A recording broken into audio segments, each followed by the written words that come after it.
So in this segment, we're going to be discussing right-wingers don't actually know how they're going to fulfill their biggest policy, which is how to stop the boats. So yeah, let's have a listen to this from Reform UK's newest elected MP. Nigel Farage says he would stop the small boats. How would Reform stop the small boats? Reform clearly is one of Reform's key How would you do it? How would you stop people getting into the boats? So any illegal immigrants that come to this country will be detained and deported back to where they come from. I'm not asking about before that. How would you stop them getting into the boats in the first place? We have a border force that could currently turn those boats around. We have a deal with France. It's not working. We're paying money to France for what? The boats are still coming through. So that's another not answering the question. So the border force it's about a will. Would what? Do what? It's about a will of the government in power. The Conservatives didn't have the will to turn the boats around. The Labour Party does not have the will to turn the boats around. We've seen immigration grow even faster in the last 10 months under this Labour government. But basically what you're saying to me is you wouldn't be able to stop people getting in the boats. Reform are the only party that will try and turn those boats around by instructing Border Force to do precisely. So Priti Patel was going to do that, but I think she was told it would be too dangerous and you could have more people drown in the English Channel, especially when, like, I don't know how comfortable the British Navy or Border Force would be, how comfortable they would be even in trying to enact a certain policy, because people will be killed because of that. Which is currently... And taking them back to France? Yes. There's no bilateral agreement with France for this. There's nothing in it for them. What Reform want to do... Plus there's international maritime law. What Reform want to do is anybody that comes here illegally is deported back to where they come from. I know that. So back to, the only way they could do it is if they have some sort of island in between where they can process people, or just put them in an offshore facility like Australia do. But even then, that's not a deterrent because it doesn't work.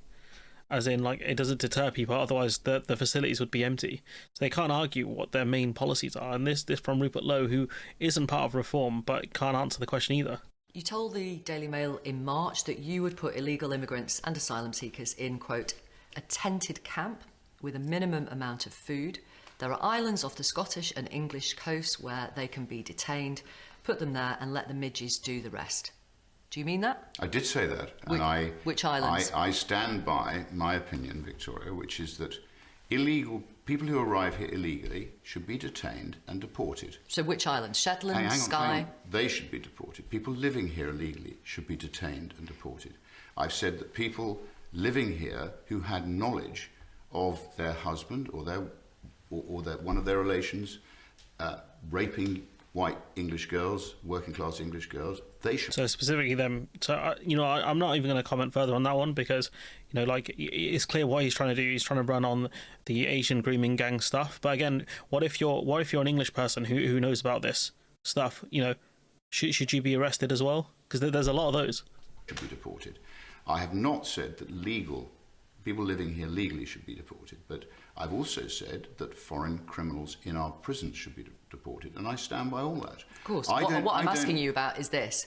Which islands are you talking about? If the only way of doing that and complying with these ridiculous laws, as you know, the Human Rights Act, which Tony Blair passed, which embeds the ECHR within it, means that legally, and we do have quite a sort of questionable judiciary now, they are very liberal, and they tend to... Notice how he's not answering the question. ...enjoy all these European laws, which... As do you, buddy. The right to privacy, the right to I think it's fair trials or whatever. Like, you've benefited from this stuff as well. Allow these people to travel, by the way, across multiple safe countries, which they're not supposed to do, sure, and arrive here illegally. If we can't deport them straight away legally, yes, put them in a tented camp. And they might want to go home rather more quickly. Where? So I don't have it. Doesn't really matter as long as it's a tented camp and they're not. They're human. So Dover, where are you putting them, Chief? Right. They're given food. Shetland. Could be anywhere. Skye. Could be anywhere. The midges are better. Your house. Up north, but the Scottish may not like that. So you'd have to work it out. And if you're No, you would have to work out. That's your job, buddy. Running the country, you'd have that opportunity. So no, come here illegally, Victoria. It shouldn't be a holiday camp. It's not a holiday camp. Like, they want their asylum process, the applications to be heard so that they can move on with their lives. Like, bro, this guy's complete nonsense, honestly. And I want to go on to this one, the last one, which is, this is slightly different. This is about like to do with care home worker pay. To Parliament, you said that you were going to focus on the cost of living as an MP, and your deputy leader this week has said that reform would get British workers into jobs in care homes, for example, by making work pay. So by increasing the threshold at which people start paying tax, income tax, from 12,500 to 20,000. Now, the IPPR think tank says that with that policy, the poorest 20% of households would get an extra £380 a year. That's about an extra £1 a day. Is that really going to encourage British people to work in a care home? Look, the fact is that people do feel that they have less money in their pockets. Which is why you would raise the income tax threshold, which would lead to people having about an extra £1 a day for the poorest households. That will clearly benefit people, and we need to... It's not going to convince anyone to work in a care home. Honestly, like, working in a care home is very difficult. You're not going to convince someone with, what is probably like a 10 pence an hour pay increase. To encourage people to get back into it. We have a culture... Sorry, I'm going to ask you to answer the question. Do you think an extra £1 a day for people would encourage them to work in care homes, for example? This is how easy journalism can be if you're not a complete, useless piece of trash, which is you just try and make them answer the question. You keep circling back to the question you want answered. Example.